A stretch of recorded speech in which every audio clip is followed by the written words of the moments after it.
معزز سامعین کرام، آپ سن رہے ہیں دیار اردو چینل پر پروفیسر ڈاکٹر اشتیاق احمد کی کتاب پنجاب کا بٹوارہ 1947، ایک المیہ ہزار داستانیں، باب number 14، Lahore division, sub heading فقیر سنگھ برگ۔ وہ ہماری زمین کاشت کرتا تھا اور نہایت اچھا انسان تھا، اگرچہ بیشتر حملہ آور باہر سے آئے، لیکن گاؤں کے چند افراد نے بھی ان کا ساتھ دیا۔ ہم نے سنا کہ حملہ آوروں میں سے زیادہ تر بٹالہ سے آئے تھے۔ کئی ہندوؤں نے بھی ہمارے گاؤں میں پناہ لی تھی، البتہ حملہ آور اپنی بھاری تعداد کے باعث ہم پر غالب آ گئے۔ حملے میں 300 یا 400 افراد مارے گئے۔ سکھوں نے اپنی عورتوں کو اپنے ہاتھوں سے مار ڈالا۔ صرف ہمارے خاندان میں مردوں نے کرپانوں کے ساتھ چھوٹی، بوڑھی اور جوان 33 عورتوں کو موت کے گھاٹ اتار دیا۔ ہم نے سنا کہ پاکستانی فوج گاؤں پر حملہ کرنے والی تھی، اور ہم نے فوج کی مزاحمت کرنے میں خود کو ہمارے بزرگ گربخش سنگھ نے فیصلہ کیا کہ ہمیں تمام خواتین کو عزت بچانے کے لیے مار ڈالنا چاہیے۔ ان میں سے بعض دہشت زدہ ہو کر رونے لگیں، تاہم اکثریت نے فیصلہ قبول کر لیا اور آبرومندانہ انداز میں زندگی ختم کرنے کو ترجیح دی۔ میں نے 1995 میں تقریباً 50 سال بعد گاؤں کا دوبارہ چکر لگایا تو وہاں کے باسیوں نے کھلے بازوؤں کے ساتھ ہمارا استقبال کیا۔ ان میں سے کئی لوگ ہمارے بھارت کی سرحد پار کرنے کے سفر کی تفصیل جاننا چاہتے تھے۔ میں پیرا دتا رائیں اور مولوی محبوب عالم کی قبروں پر گیا اور انہیں خراج عقیدت پیش کیا۔ میں اس شخص سے بھی ملا جسے میں نے ایک ہندو کو قتل کرتے دیکھا۔ میں نے دیکھا تھا کہ اس نے ہندو کو کھینچ کر زمین پر پھینکا اور کلہاڑے سے اس کو مار ڈالا، البتہ اب اس نے میرے ساتھ نہایت محبت والا سلوک کیا۔ ایک بوڑھی خاتون جسے ہم بوا کہتے تھے، شمشیر سنگھ کا پوچھنے لگی کہ وہ بچا یا نہیں جو ان دنوں 4 سال کا تھا۔ وہ بولی، شمشیر سنگھ بڑا پیارا چھوٹا بچہ تھا۔ پھر فقیر سنگھ برگ نے پھوٹ پھوٹ کر رونا شروع کر دیا، جس پر ہم نے انٹرویو روک دیا۔ میں نے فقیر سنگھ سے پوچھا کہ کیا وہ ہندو کے قاتل کا نام بتانا پسند کرے گا، لیکن اس نے انکار کر دیا اور کہا کہ جو ہو گیا سو ہو گیا۔ یہ وہ وقت تھا جب انسان وحشی بن گیا تھا۔ اسی خاندان کے ایک کمہار نے اسے بچا لیا۔ ہمیں مسجد میں لے جا کر اسلام قبول کرنے کی دعوت دی گئی۔ کچھ سکھ مسلمان ہو گئے، تاہم جب بعد میں بھارتی فوجی آئے تو وہ بھارت روانہ ہو گئے۔ اسی گھر میں ایک ہندو بھی تھا جو حملہ آوروں کے ہاتھوں مارا گیا۔ اس کی بیوی نے ڈر کر کنویں میں چھلانگ لگا دی، لیکن اسے بچا لیا گیا۔ خدا بھلا کرے سب انسپکٹر غوری کا، اس نے کئی سکھوں کی جان بچائی۔ شمشیر جیت سنگھ، جس سے ہماری پہلے ملاقات ہوئی تھی اور جس نے اپنے بزرگوں سے ہمیں ملوایا تھا، بھی 1947 کے واقعات کا عینی شاہد تھا۔ اس کی ماں بھی ان بدقسمت خواتین میں شامل تھی جنہیں ان کے اپنے رشتہ دار سکھوں نے غیرت کے نام پر قتل کر دیا تھا۔ میں نے اس کی طرف دیکھا اور حیران ہوا کہ 4 سال کی عمر میں ماں کے سائے سے محروم ہونے پر اس کے احساسات کیسے ہوں گے۔ اس نے بتایا کہ وہ 1998 میں گاؤں گیا اور بوا پھوپھی کے بارے میں پوچھا، لیکن وہ ان دنوں گاؤں سے کہیں باہر گئی ہوئی تھیں، جس پر میں اس کے لیے کچھ تحائف چھوڑ آیا کیونکہ اس نے مجھے یاد کیا تھا۔ وہاں سے رخصتی سے قبل ہم نے اس خاندان کے بزرگوں سے پوچھا کہ جب فوجی گاؤں میں آئے تو کیا ہوا تھا۔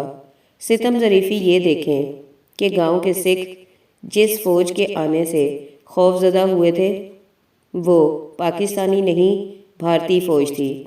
اگر سکھوں نے اپنی عورتوں کو نہ مارا ہوتا تو ان میں سے کچھ شاید آج بھی زندہ ہوتی۔ سب ہیڈنگ چودھری توکل اللہ ورک۔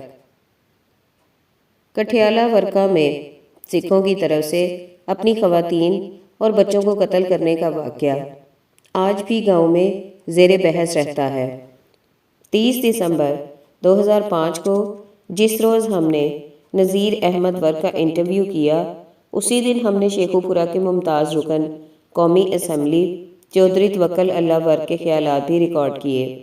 میرا نام چودھری توکل اللہ ورک ہے۔ میں 5 جولائی 1937 کو اپنے آبائی گاؤں چاندی کوٹ میں پیدا ہوا۔ ان دنوں تحصیل ننکانہ صاحب ضلع شیخو پورہ کا حصہ تھی، لیکن اب ننکانہ صاحب ضلع بن چکا ہے۔ میں 1970 میں پاکستان پیپلز پارٹی میں شامل ہوا، ایک بار پنجاب اسمبلی اور 2 بار قومی اسمبلی کا رکن منتخب ہوا۔ ورک جاٹوں کی سب سے بڑی تعداد ضلع شیخو پورہ میں آباد تھی۔ ان میں سے 10% مسلمان اور 90% سکھ تھے۔ سکھ جنگجو لوگ تھے۔ میرے خاندان کی ملکیت میں 15,000 ایکڑ زمین تھی اور علاقے میں ہمیں نہایت عزت کی نظر سے دیکھا جاتا تھا۔ سکھ اور مسلمان یہ سمجھتے تھے کہ بلا تفریق مذہب ہم ایک ہی برادری تھے۔ کھانا کھاتے ہوئے ہم کوئی امتیاز نہیں برتتے تھے۔ بربریت پہلے مشرقی پنجاب میں شروع ہوئی اور جب وہاں سے لٹے پٹے مسلمان مہاجرین آئے تو یہاں بھی رد عمل سامنے آنے لگا۔ ہمارے علاقے کے ہندوؤں کے ساتھ بھی اچھے تعلقات تھے۔ کم از کم ہمارے علاقے سے بیشتر سکھ اور ہندو بحفاظت نکل گئے تھے۔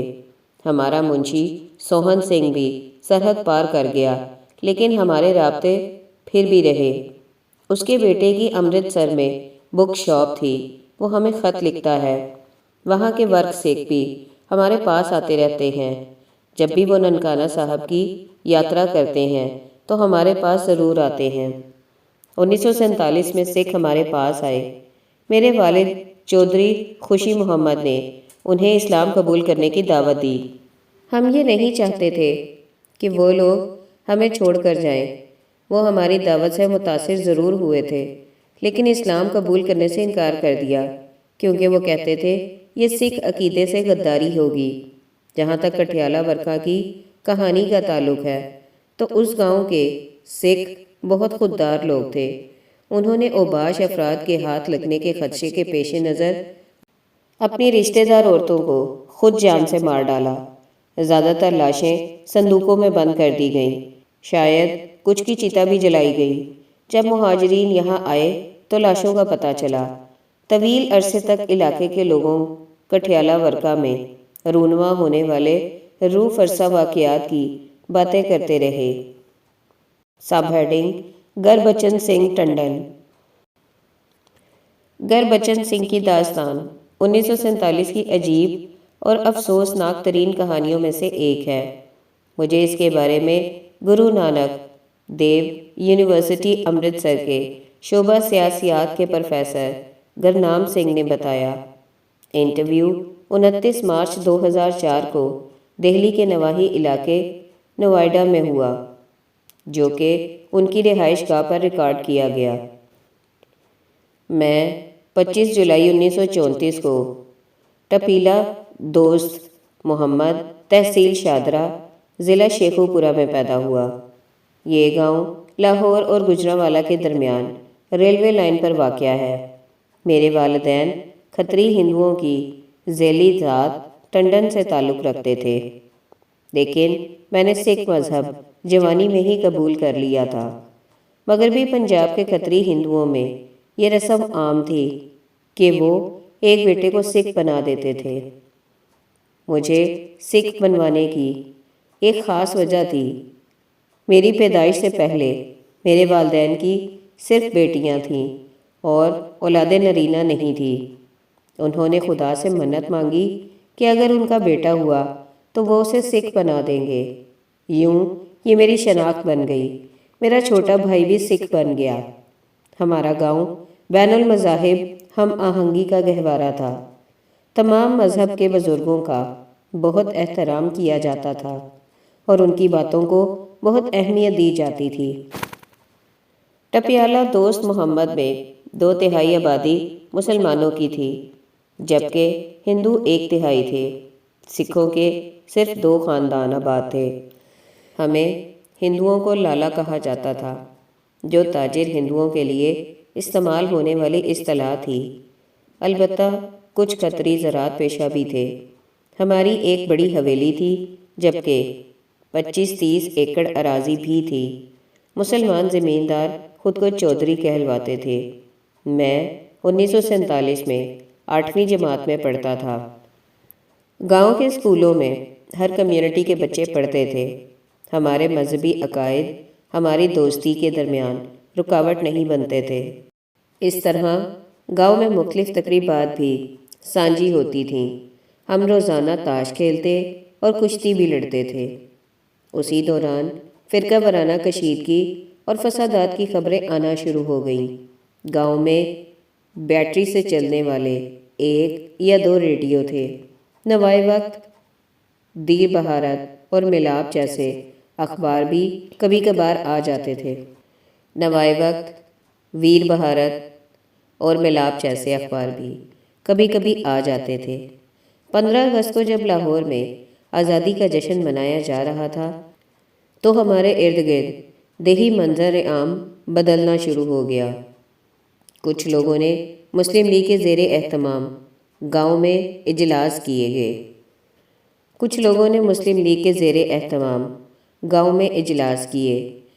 مجھے یقین ہے کہ اس کے شرکاء زیادہ تر باہر کے لوگ تھے۔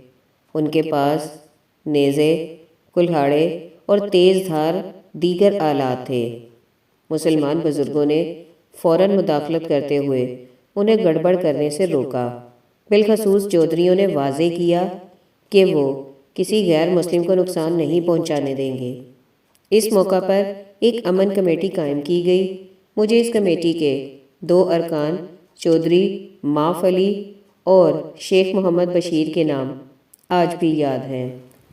وسط اگست کے بعد لاہور میں بھڑکنے والی آگ اب ہمارے گاؤں سے بھی دیکھی جا سکتی تھی، جو ہمارے شہر سے 25 کلومیٹر ہی دور تھا۔ رات کے وقت ہم لاہور کی سمت میں آسمان سے باتیں کرتے شعلے بآسانی دیکھا کرتے تھے۔ یہ گویا نہ ختم ہونے والی روشنی تھی۔ امرتسر اور پنجاب کے دیگر حصوں میں ہلاکتوں اور آگ لگانے کے واقعات کی خبریں بھی ہمارے گاؤں میں گردش کرنے لگی تھیں۔ البتہ یہاں زندگی بدستور معمول پر تھی۔ تاش کھیلنے والے گاؤں کے درختوں کے نیچے تاش کھیلتے رہے، جبکہ اکھاڑوں میں کشتیاں بھی ہوتی رہیں۔ اس دوران گرداسپور سے بڑی تعداد میں مہاجرین ہمارے گاؤں میں بھی آنے لگے۔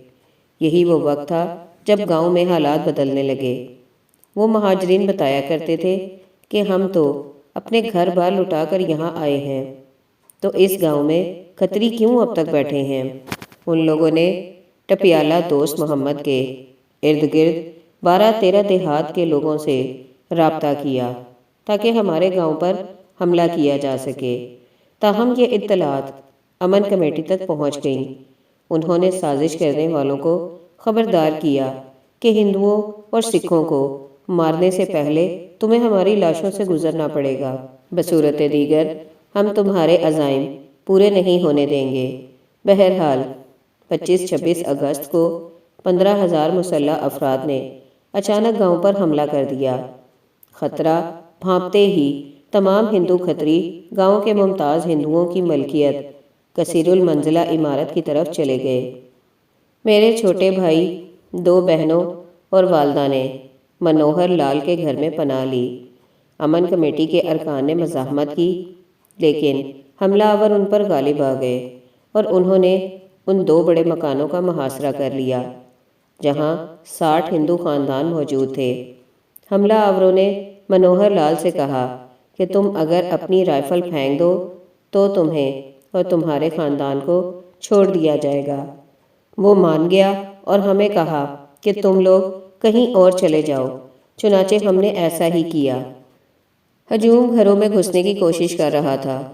محصور افراد میں سے کسی نے ان پر اینٹ پھینکی، جس سے ایک آدمی مارا گیا، جس پر وہ لوگ مشتعل ہو گئے اور انتقام کے نعرے لگانے شروع کر دیے۔ اس موقع پر فیصلہ کیا گیا کہ ہم اپنی عورتوں کو ان کے حوالے کرنے کی بجائے اپنے ہاتھوں سے مار ڈالے۔ میری آنکھوں کے سامنے ایک نوجوان لڑکی کو ذبح کر دیا گیا۔ اس موقع پر گھر میں شدید خوف و ہراس پھیل گیا۔ گھر کے عقبی طرف ایک راستہ تھا اور کسی نے مشورہ دیا کہ ہم سامان وغیرہ کی فکر چھوڑ کر اس طرف سے بھاگ جائیں۔ ہم میں سے 10-12 افراد نے ایسا کرنے کی کوشش کی۔ میں اور میرا بھائی بھی ان کے پیچھے گئے، لیکن قاتل گھات لگا کر بیٹھے تھے۔ میں نے اپنے بھائی کو گرتے دیکھا۔ خود مجھ پر بھی کلہاڑے سے وار کیا گیا۔ گربچن سنگھ نے مجھے اپنے سر پر زخم کا نشان بھی دکھایا۔ ٹخنے اور کندھے پر بھی گہرے گھاؤ تھے۔ سر پر زخم آنے سے میں بے ہوش ہو کر گر گیا۔ یہ واقعہ دن کے 11 بجے ہوا تھا۔ کئی ہندو مارے گئے۔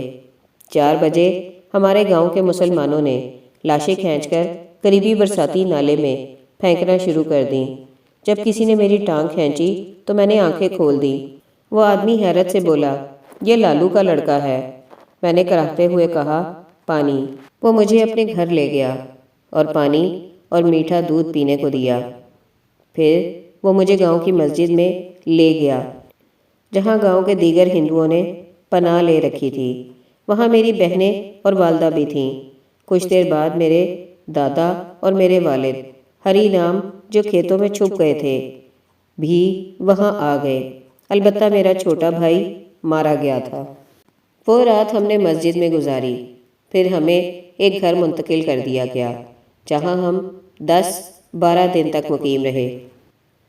اس دوران ہم پر 3 بار پھر حملہ کیا گیا، لیکن اب ہمارے گاؤں کے مسلمان بھائیوں نے پوری تیاری کر رکھی تھی، اس لیے ہم محفوظ رہے۔ اس کے بعد فوج آئی اور ہمیں 10 ستمبر کے لگ بھگ لاہور میں گورنمنٹ کالج کے کیمپ میں منتقل کر دیا گیا۔ کیمپ پر بھی حملے کیے گئے۔ ہم 14 ستمبر کو امرتسر پہنچے۔ میرا بہنوئی پہلے ہی وہاں تھا۔ ہمیں پتہ چلا کہ ہمارا بہنوئی، جو فوج میں صوبے دار تھا اور خالصہ کالج کے قریبی گاؤں گوپا رائے میں مقیم تھا، وہ فوجی ٹرک میں ہمیں بچانے ٹپیالہ دوست محمد جانے کا پروگرام بنا رہا تھا۔ میرے والدین اسے روکنا چاہتے تھے، کیونکہ ہم تو پہلے ہی وہاں سے نکل چکے تھے۔ گوپا رائے امرتسر کا نواحی گاؤں تھا، چنانچہ میرے والدین صبح 4 بجے ہی پیدل وہاں کے لیے چل پڑے۔ راستے میں ان کی ملاقات ایک براہمن سے ہوئی جو کلینک چلاتا تھا۔ اس نے پوچھا، تم لوگ کون ہو اور کہاں جا رہے ہو؟